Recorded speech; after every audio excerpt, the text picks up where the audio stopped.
ಉತ್ತರ ಕರ್ನಾಟಕದ ರೆಸಿಪಿ ನೋಡಾಕತ್ತಿರೋರು ಎಲ್ಲರಿಗೆ ನಮಸ್ಕಾರ ರೀ. ನಾನು ನೋಡ್ರಿ ಇವತ್ತು ಮೀನದ ಕಬಾಬ್ ಮಾಡ್ಬೇಕಂಥೇಳಿ ಮೀನದ ಕಬಾಬ್ ಮಾಡಾಕತ್ತೀನಿ ನೋಡ್ರಿ. ಮಸ್ತ್ ಅಂದ್ರೆ ಮಸ್ತ್ ಇರ್ತಾವ್ರಿ. ಟೇಸ್ಟ್ ಅಂತೂ ಸೂಪರ್ ಆಗಿರ್ತಾವ್ರಿ. ನೋಡ್ರಿ ಯಾವ ಥರ ಅಂತ ನಾನು ಯಾವ ರೀತಿ ಮಾಡೋದಂತ ನಿಮಗೂ ಹೇಳ್ಕೊಡ್ತೀನಿ ರೀ, ತೋರಿಸ್ತಾ ಇದ್ದೀನಿ. ನೋಡ್ಕೊಂಬರೋಣ ಬನ್ನಿರಿ.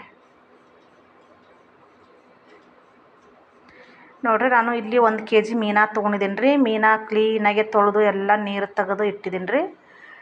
ಇವಾಗ ಒಂದು ಕಬಾಬ್ ಪೌಡ್ರ್ ತೊಗೊಂಡಿದ್ದೀನಿ ನೋಡ್ರಿ. ನಾನು ಒಂದು ಪ್ಯಾಕೆಟ್ ಪೂರ ಹಾಕ್ತಾಯಿದ್ದೀನಿ. 1 kg ಮೀನಾ ಅಲ್ರಿ, ಅದಕ್ಕೆ 1 ಪ್ಯಾಕೆಟ್ ಪೂರ ಹಾಕ್ತಿದ್ದೀನಿ. ನಾನು 1 ಸ್ಪೂನ್ ಉಪ್ಪು ಹಾಕ್ತಾಯಿದ್ದೀನಿ ನೋಡ್ರಿ, ರುಚಿಗೆ ತಕ್ಕಷ್ಟು.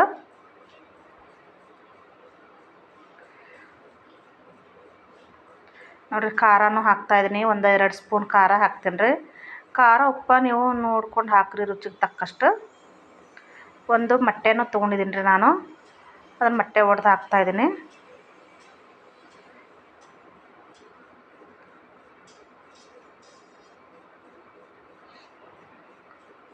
ನೋಡ್ರಿ ನಾನು ಈ ಥರ ಶುಂಠಿ ಬೆಳ್ಳುಳ್ಳಿ ಪೇಸ್ಟ್ ತೊಗೊಂಡಿದ್ದೀನಿ, ಅದನ್ನು 1 ಪ್ಯಾಕೆಟ್ ಪೂರ ಹಾಕ್ತೀನಿ ರೀ. ಶುಂಠಿ ಬೆಳ್ಳುಳ್ಳಿ ಪೇಸ್ಟ ನೋಡ್ರಿ. ಇವಾಗ ಕಾರ್ನ್ಫ್ಲೋರ್ ತೊಗೊಂಡಿದ್ದೀನಿ, ನಾನು 3.5 ಸ್ಪೂನ್ ಹಾಕ್ತಾಯಿದ್ದೀನಿ. 1 kg ಮೀನು ಅಲ್ರಿ, ಹಾಗಾಗಿ ನಾನು 3.5 ಸ್ಪೂನ್ ಹಾಕ್ತಾಯಿದ್ದೀನಿ ನೋಡ್ರಿ.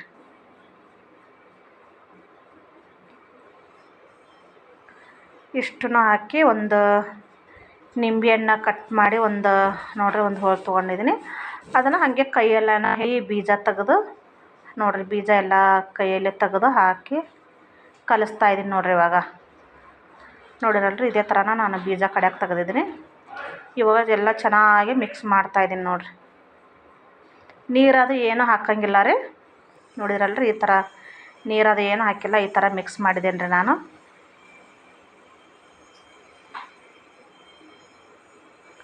ಇವಾಗ ಒಂದೊಂದಾಗಿ ಮೀನಾ ನಾನು ಈ ಥರ ಚೆನ್ನಾಗಿ ಅದ್ರಾಗ ಎದ್ದು ಮಿಕ್ಸ್ ಮಾಡಿ ಒಂದು ಕಡೆ ಸೈಡಲ್ಲಿ ಇಡ್ತೀನಿ ನೋಡ್ರಿ. ಅದರಲ್ಲನ ನೋಡಿರಲ್ರಿ, ಈ ಥರ ಕಲಿಸ್ತಾ ಇದ್ದೀನಿ.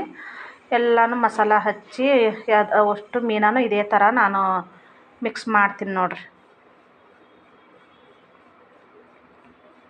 ನೋಡಿರಲ್ರಿ, ಎಲ್ಲ ಕಡೆನೂ ಹಚ್ಬೇಕ್ರಿ ಈ ಥರ ಮಸಾಲೆ. ಇದೇ ರೀತಿ ಎಲ್ಲನೂ ಮಿಕ್ಸ್ ಮಾಡಿಬಿಡ್ತೀನಿ ನೋಡ್ರಿ. ನೋಡಿದ್ರಲ್ರಿ, ಈ ಥರ ಆಗಿದ್ದಾರೆ. ಸೈಡಲ್ಲಿರೋದು ಎಲ್ಲ ಕ್ಲೀನಾಗಿ ಒರೆಸ್ಬಿಟ್ಟು ಈ ಥರ ಇಟ್ಟಿದ್ದೀನಿ. ನಾನು ಇವಾಗ ಮೇಲೆ ಮುಚ್ಚಿ ಒಂದು ಅರ್ಧ ಅವರ್ ಇಟ್ಬಿಡ್ತೀನಿ ರೀ. ಚೆನ್ನಾಗಿ ನೆನಿಬೇಕು ರೀ ಅದು. ಮಸಾಲೆ ಎಲ್ಲ ಹೀರ್ಕೊಂಡ್ರೆ ಮಸ್ತ್ ಅಂದ್ರೆ ಮಸ್ತ್ ಆಗ್ತಾವ್ರಿ ಮೀನದ ಫ್ರೈ ಕಬಾಬ್. ನೋಡಿದ್ರಲ್ರಿ, ನಾನು ಎಣ್ಣೆ ಕಾಸಕ್ಕೆ ಇಟ್ಟಿದ್ದೀನಿ ರೀ. ಇದರಲ್ಲಿ ನಾನು ಎಣ್ಣೆ ಹೊಸದೇನು ತೊಗೊಂಡಿಲ್ಲ ರೀ. ನಾನು ಮೊನ್ನೆ ಹಳೇದು ಎಣ್ಣೆ ತೊಗೊಂಡಿದ್ದೀನಿ ರೀ, ಕರೆದಿಟ್ಟಿದ್ದೆ ರೀ ನಾನು. ಮೊನ್ನೆನೂ ಇದೇ ಥರ ಮೀನಾಗಿ ಕರೆದಿದ್ನಲ್ಲ ರೀ, ಅದೇ ಎಣ್ಣೆ ತೊಗೊಂಡು ಹಾಕಿದ್ದೀನಿ ರೀ ನಾನು. ಇದು ಮತ್ತಿಷ್ಟು ಮೀನಾಗಿ ಕರೆದ್ರೆ ಕಬಾಬ್ ಮಾಡಿರ್ತೀವಲ್ರಿ, ಅಷ್ಟು ಎಣ್ಣೆ ಹಂಗೆ ಉಳಿದಿರ್ತದೆ. ಹಾಗಾಗಿ ವೇಸ್ಟ್ ಮಾಡಬಾರ್ದು ಅಂತೇಳಿ ನಾನು ಅದೇ ಎಣ್ಣೆ ತೊಗೊಂಡು ಕರಿತಾಯಿದ್ದೀನಿ ನೋಡ್ರಿ. ನೀವು ಬೇರೆ ಫ್ರೆಶ್ ಆಗಿ ಎಣ್ಣೆನೂ ಹಾಕಿ ಕರಿಬೋದ್ರೆ, ನಾನು ಇವಾಗ ಈ ಥರ ಯೂಸ್ ಮಾಡಿ ಇಟ್ಟೇವಂದ್ರೆ ಮತ್ತೆ ತಿರ್ಗಾ ಹಾಗೆ ಉಳಿದು ಬಿಡ್ತದಲ್ರಿ, ವೇಸ್ಟ್ ಆಗತ್ತಂತ ನಾನು ಅದೇ ಎಣ್ಣೆ ತೊಗೊಂಡು ಕರಿತಾಯಿದ್ದೀನಿ ರೀ. 1-2 ಸತಿ ಕರೆದು ಆಮೇಲೆ ಉಳಿದಿದ್ದು ಮಿಕ್ಕಿದ್ದೆಲ್ಲ ತೆಗೆದ್ರೆ ಬರ್ತದೆ ರೀ. ನೋಡ್ರಿ, ಕಲರ್ ಅಂತೂ ತುಂಬ ಚೆನ್ನಾಗಿದ್ದಾವೆ. ಈ ಥರ ಹೊಳ್ಸಿ ಹಾಕಿ ನಾನು ಕರಿತಾಯಿದ್ದೀನಿ ನೋಡ್ರಿ. ಟೇಸ್ಟ್ ಅಂತೂ ಮಸ್ತಾಗೆ ಇರ್ತಾವೆ ರೀ. ಕಲರ ಪೌಡ್ರದು ಏನು ಹಾಕಿಲ್ಲ ನೋಡ್ರಿ ನಾನು. ಈ ಥರ ನೀವು ಮನ್ಯಾಗ ಒಂದು ಸಾರಿ ಮಾಡಿ ತಿಂದರೆ ನಿಮ್ಗೆ ಟೇಸ್ಟ್ ಗೊತ್ತಾಗುತ್ತೆ ರೀ. ಈ ವಿಡಿಯೋ ನೋಡಿದ ಎಲ್ಲರಿಗೆ ಧನ್ಯವಾದ ರೀ.